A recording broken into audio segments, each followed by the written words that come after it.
Come on, Coach Spineski. You've been knowing me a long time. I can still help this team, man. I'll keep the quarterback contained, but forget about it. Forget about it. Welcome to Tony McGee's Pro Football Plus. I'm a little bit upset right now because they did not contain the quarterback last week. I am unhappy. I thought I could give them a play. They did not give me a chance. But at this time, this is the bye week. They have to get better. Can't jump offside 4 times on 3rd and long. So therefore, we'll talk this week about what have they done or what will they do to get better. We'll be back in a moment.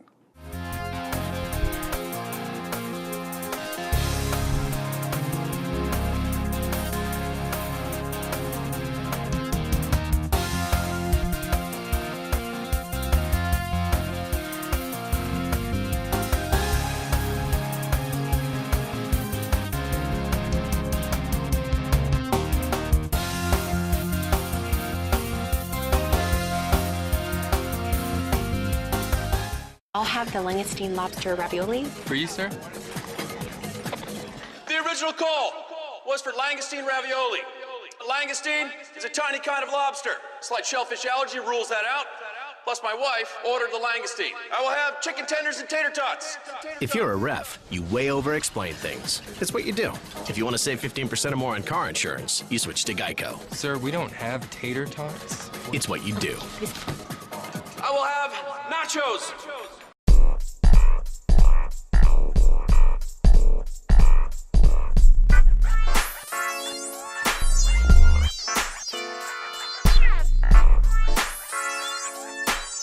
Hey, welcome to Tony McGee's Pro Football Plus. I'm Mike Baker, and with us on this show, we have the best wide receiver ever to play the game. Gary Clark is with us, future Hall of Famer. On my immediate left, we have Donna Hopkins, who has to be the brightest person in sports broadcasting. And then finally, over on the left, we have with us Adam Batachi, who is our Encyclopedia Britannica, and he will tell us how the Skins are going to go all the way. But Tony, I know you want to start with a question for me, and I am ready. Welcome back to the show. And as I told you in the opening, we are going to take a look and see how the Washington Redskins can improve during this bye week. But first of all, let's look at the receiving core.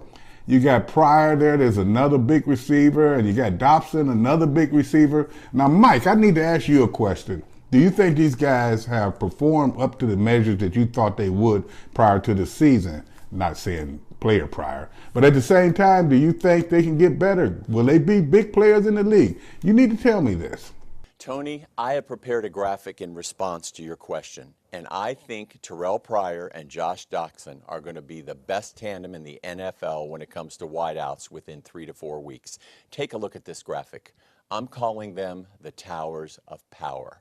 And as soon as that starts to happen, and I know probably everybody on the set disagrees with me, but as soon as that starts to happen, think of what it's going to mean for Jordan Reed. Think of what it's going to mean for Crowder. This is going to be a dynamic passing attack, and it already is. Kirk Cousins is one of the top 4 quarterbacks right now. You wait 3 weeks from now when Pryor and Doctson are pulling them all in. Now, with that being said, you know if wide receivers are doing well, the offensive line must be blocking well. And you know what, Donna, they are blocking well on the pass. But against the Chiefs, I did not like the way they could not run the ball. What can they do this week to improve that, or do you think that's a major problem? You know, Tony, for that question you just asked me, it calls for me to pull out my glasses and look at you with 4 eyes. Because you are crazy. Because the offensive line against Kansas City did a great job. Okay, they didn't run block that well because guess what? They didn't have the ball a long time. In the second half, they only had the ball for about 3 plays or less than that. But I think that they've been doing a tremendous job. And against the 49ers, I think that this offensive line, you're going to see great things from them. And Kyle Shanahan, of course he's going to scheme against them, but it's the running game that Gruden is sticking with that has made the difference. Now, let's take a look at one scenario. If the running game does not get any better, they'll have to really depend on the passing game. Losing Jackson and Garcon, those 2,000-yard receivers, that was a big thing to me. I don't think they should have let both of them go. But at the same time, do you, Gary, think this group of receivers we have now can match the output that those 2 receivers had last year? Well, Tony, you always miss great receiver. Garcon and Jackson, 2 great receivers, but always have to move forward, too. Now, don't get me wrong. You're going to miss Garcon and Jackson. But the receivers that they have now are playing well. They get better with each week. They're starting to understand the system better. They're doing great things, so no, it should be fine. It was just like when we lost Charlie Brown and then they went through Calvin Muhammad, then I finally got here. Eventually, these guys have to play well, and they will play well. And in terms of them becoming 1,000-yard receivers, without a doubt. In our passing scheme, it's going to be hard not to become a 1,000-yard receiver.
Now, guys, you knew I was going to get to it, and I do have a question, and I have something to say as well. I told you a while back, the defense really cost them the game last week. You jump offside 4 times when it's 3rd and long. You do not contain the quarterback 3 or 4 times on crucial plays, and then you got 2 pass interferences. It doesn't matter what the offense do. The defense have to play better. But now my question for all of you is, when we speak of playing better, they have a lot of major injuries right now. Do you think this will affect their matchup against the San Francisco 49ers? Now, I know they're not a great team, but you take away the mistakes or give the mistakes back to Washington and the injuries, it could be a problem. Tony, I know that was directed at all of us, so if you don't mind, I'm going to direct it to Adam Batacci. Adam, how do you deal with them? Well, this is an interesting situation because with the injuries the Redskins have right now, San Francisco's a team with a lot of speed at the wide receiver position, so that could be a factor when you get into the game against the Redskins, when San Francisco comes here. So it'll be interesting to see what happens there. Yeah, what do you think, Don? Well, the good thing about this Washington team is they have a lot of speed, and even with Josh Norman out, they drafted some younger guys. Nicholson has played well all season long. Dunbar would probably take his position as far as Josh Norman. So you've got some players that will step up, I think, and get the job done. What did they say? When one man goes down, it gives you the opportunity to step in and play. And these guys have played those positions in this type of situation. Again, of course, Josh Norman is going to be missed, but I think the other guys will be able to step in and do a good job. And Greg Manusky, you always know that he has something up his sleeve that's going to make a difference with Josh Norman out. Yeah, Tony, Gary, he felt that offsides penalties that really cost them the game against the Chiefs. In addition to that, the fact that they really couldn't contain Alex Smith. You don't have that much of a mobile quarterback coming up, but what do you think? Well, I think the biggest key is we have to expect all those things. If I have injuries, I have to expect the people that come in to step in to take their job and do better. When it comes to winning, until I expect to win, I probably won't win. I can't hope to win. So sometimes I hope to win, sometimes you win, sometimes you lose. When I expect to win, and I know I have the qualified players to do that, we win. And I think that they expect to win now. While I've got you over here, let me ask you real quickly, because you did the punts and the kickoffs upon occasion before you became one of the premier receivers in the league. But now you've got Josh is out, your premier corner's out, your other guy, Breland, is returning kickoffs. If you lose him, you're up, what's creek. Do you take Breland off kickoffs, put someone else there to try to protect your second corner? I don't, but I have a different philosophy. I believe the win's the most important thing. So when people talk about quarterbacks, they shouldn't go and dive for the extra yards. I'm the one guy that be like, they damn sure should go dive for the extra yard. Because people forget the key is winning. The key is winning the game, and you have to give it all up, and then you get the respect of all your teammates and your players when you give up everything to win the football game. I'm okay with that. You know about your hamstring. Yes. You know what that's like. Crowder's got a hamstring. They got him on punts. It'd be okay. You know, I mean, what do you think about that? I played Okay. 11 years with them. All right. Pretty good. Okay, At the end you of the did day, great. it's about the player rising to the challenge, and I think Crowder would definitely rise to the challenge. She is a great performer. Is Gary right? Am I overreacting here? I sort of feel like Breland, if you lose him, you're really in trouble. Well, I'm like Gary. I'm with him. This Breland wants to return. Okay. And I think that he's done a good job. And you would have to almost like change everything up at this moment and get somebody else who has not done that before. Crowder would be okay. What did they do? They just wrap him up like they did Gary. But it's about winning, and that means that Most you can't be important thing. pacifying, babying injuries and whatever. That's half the Do I problem take in the the win NFL. or the loss? Yeah. That's the Yeah, key. Do that's I take true. the win or the loss? Yeah, I'm babying the players, aren't I, Adam? Well, I'm actually with you, Mike. But I mean, Gary's right. You have to play to win. You know, what's Herman Edwards' line? You play to win the game. Yeah. Here you go. Yeah. We'll be right back, Tony. I'm sure I'll have a question or two for us. Win, Mike.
Yeah, I just saved a whole lot of money by switching to Geico. Huh.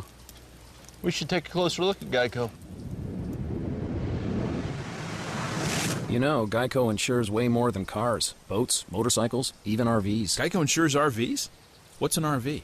The thing we've been stuck on for 5 years. Wait, I'm not a real moose? We've been over this, Jeff. We're stickers. I'm not a real moose. Give him some space. Deep breaths, Jeff. What's a sticker? Take a closer look at Geico. Great savings and a whole lot more.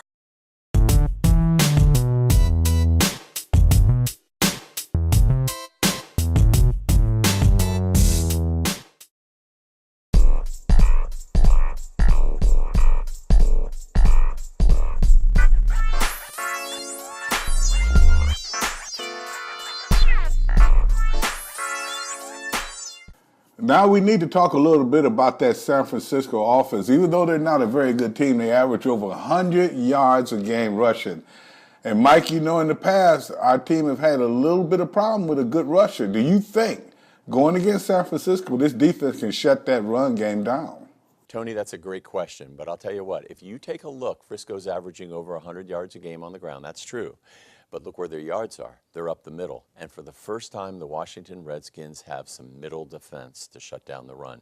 Mason Foster's nicked up, but he's going to play. And as far as I know, Zach Brown's 100%. They're going to stop that run in the middle. So I don't think that's a problem anymore. And I know Ryan Kerrigan will play better, Preston Smith will play better, and you're going to see more of Junior Gillette. They're going to shut down that run. I bet they don't get more than 40 yards. Now, Don, I want to ask you a quick question. That offense in San Francisco, it ranks pretty high. I mean, it's in the top maybe 15 to 20 before last weekend. Josh Dorman is out. Now, do you think this is going to create a problem for Washington in the passing game? Because even though they're not good, you know, Shanahan, he knows a little bit about offense, and he's been here before. So what do you see happening there? Okay, Tony, who cares about stats? I know that the 49ers are ahead of Philadelphia, Baltimore, and some other teams on offense, and you're wondering how the Redskins are going to shut down their passing attack with all the injuries. Well, it becomes like this. I think Mike said it a little earlier about pressure up front from Zach Brown is back and some of those other body. Preston Smith, he jumped off a little bit against Kansas City. But guess what? If they put pressure up front, they're going to take away that passing game. And I think, as I said before, some of those younger guys, Dunbar, Nicholson, is going to come in and make big plays. So it's the pressure up front. As you like to say, they need more pressure. But that pressure up front is going to make the difference. Now, Gary, when San Francisco come into the arena to play, they'll have Kyle Shanahan, who was the coordinator here, and I asked Donna, he knows a lot about offense. Now, he's coming back to a head coach that hired him.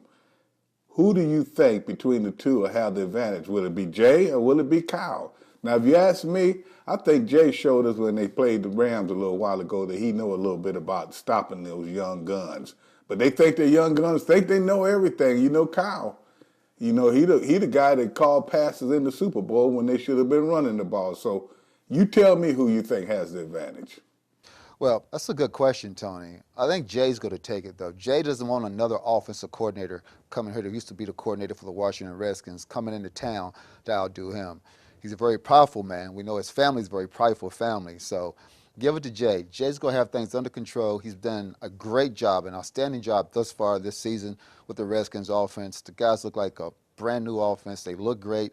Give it to Jay 100%. Kyle, too bad. You're coming home and you're going to lose. That's why you left in the first place.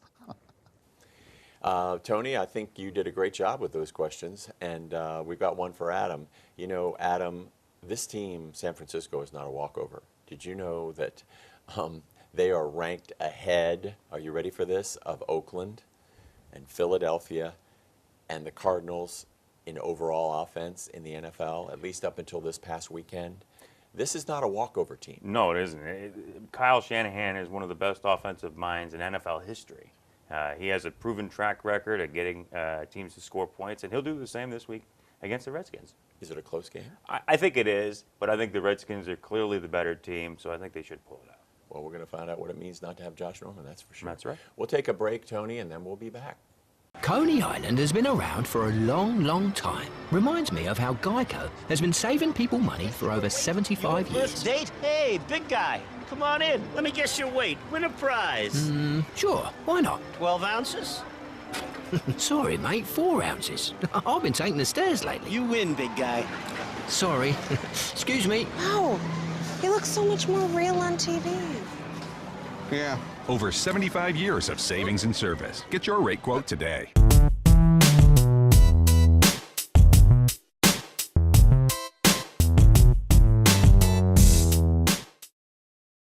Now, guys, this team has shown us a little bit this year thus far. It's a long season, though. A couple of years ago, they were the winners of the Beast. They were the Beast of the East, the winner of it. This year, Philadelphia is starting to look pretty tough. Dallas, you can't count them out. The Giants, we don't know. Now, does this team look like that could be the team that can return to being the Beast of the East, win it again? Or what do you see? Tony, I've been loaded for bear for this question. Thank you so much for asking this question. We'll pass it around, but just really quickly, I can't believe Carson Wentz actually said that the Philadelphia Eagles were the bullies of the NFC East. Well, you know how we feel about bullies in this country, Tony. We eat them up and we spit them out. So take a look at this graphic. We are the beast of the East, and don't you ever forget it. Donna. Mike, I'm not going to agree with you on that one. But you got to look at Philadelphia right now because they're ahead of the division, which doesn't mean anything right now because this is the beginning of the season. But I think that they're proving that they're one of the better teams in the NFC East. Now, Dallas, they're having a whole bunch of rack of problems on offense and so forth, but who would have thought they would have been at the bottom? But the Giants at 0-5 is the surprise of everybody. But I think the Redskins are right there at the top with Philadelphia because I think the best ball yet is to be seen with them playing as the season goes along and everything. And I think the bye week came at a perfect time for them heading into the next part of the season. What do you think, Gary?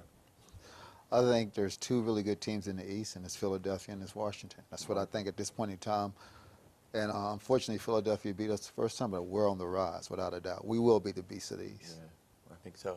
You had an interesting statistic if the Skins win. What was it? Well, you know, it's a very interesting thing. If the Skins were to beat San Francisco, couple that with an Eagles loss to Carolina, you could have a Monday night game with first place at stake in the NFC East between the Redskins and the Eagles in Philadelphia. Well, the way that's an interesting observation because the way Carolina's been playing, they're bouncing back. Right, they are. So they're not going to be a walkover either. Not at all. They're 4-1, so they're for real. I've been watching them lately. They're an outstanding football team.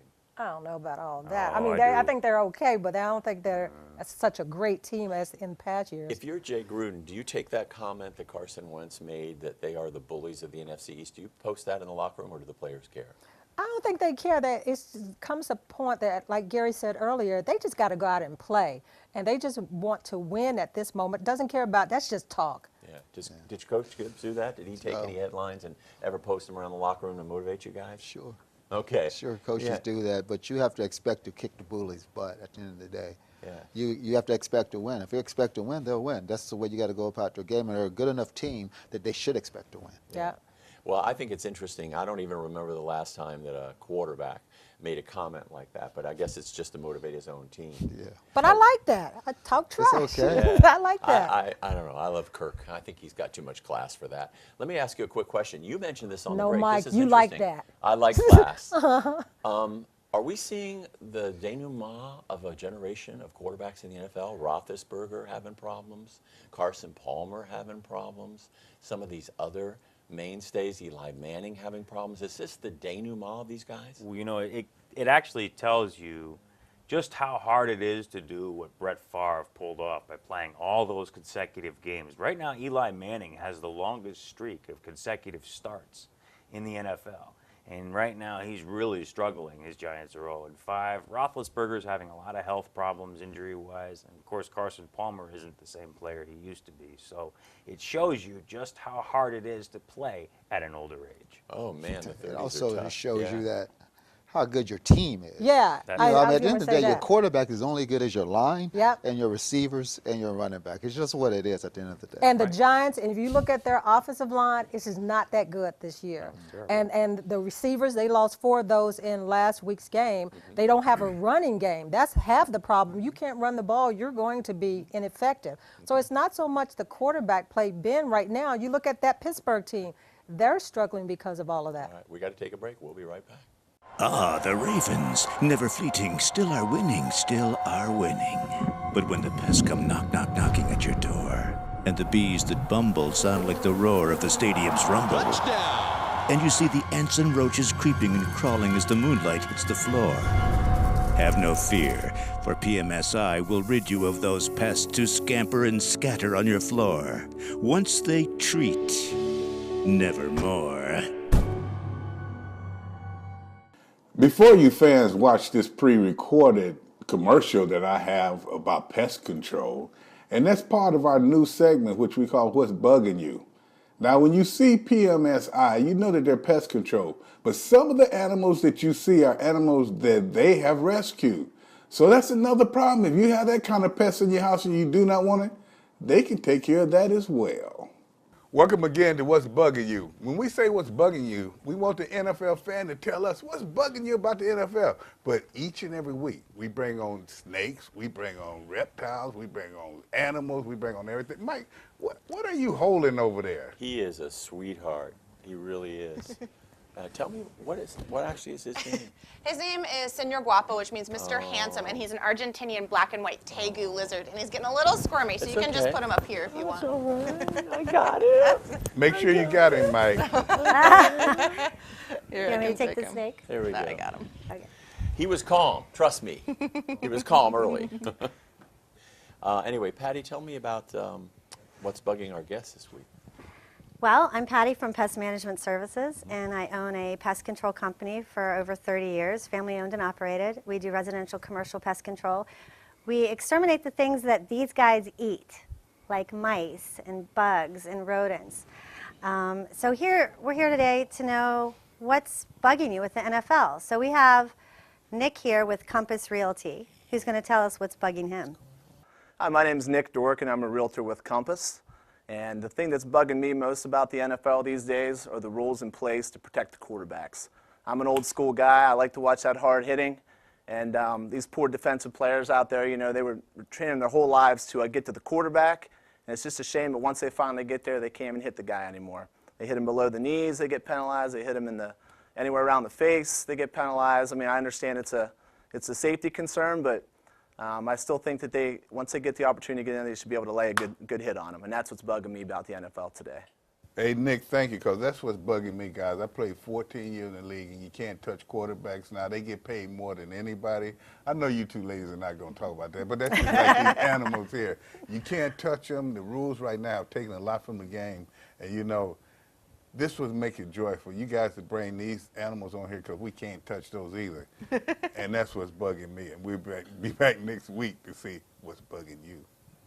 Welcome to this week's Sports Bar Challenge. In this week's game, we have the Giants traveling to Denver to take on the Broncos. Well, Crystal City Restaurant likes the Broncos. Crystal City Sports Pub likes the Broncos.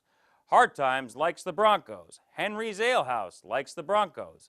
Fairfax Outback likes the Broncos. And Greavy's likes the Broncos. Look for this to be a blowout game in Denver with a Bronco victory.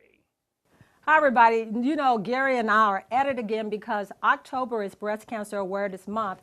And this coming Saturday, October the 14th, we'll be back at it with CrossFit of Laurel in their health fair and also my pink ribbon throwdown for Breast Cancer Awareness Month.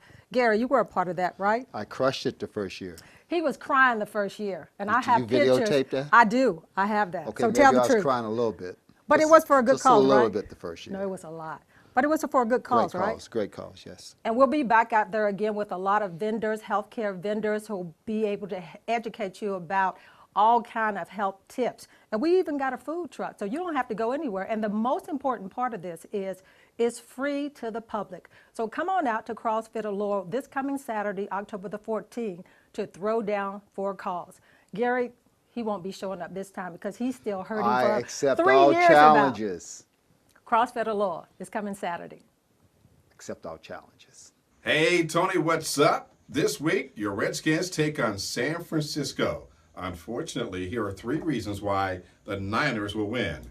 Number 1, San Francisco is 0-5, but they have lost 4 games by a combined 11 points. This week, the ball will bounce their way. Number 2, the Redskins were playing great prior to the bye week. You know, they almost beat Kansas City in Kansas City. But you take a week off, you have these injuries, they're not healed, and your team's out of sync.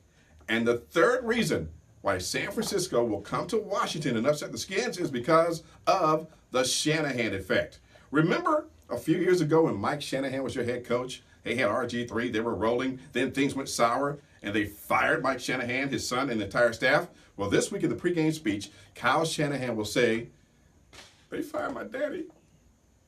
That was my daddy they fired. And I want revenge."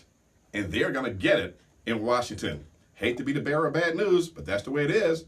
We'll see you next week, Tony. I'm out. You know, Tony, before we go back to you, we'd be remiss if we didn't mention the Washington Nationals coming back in Game 2. And one of the most amazing moments in all of baseball history in terms of my memory, and that was when Bryce Harper came to the plate and Ron Darling said on the air, what you're seeing now, of course, after having missed all this time and coming back with only 18 at-bats, you're seeing the legend of Bryce Harper, not Bryce Harper.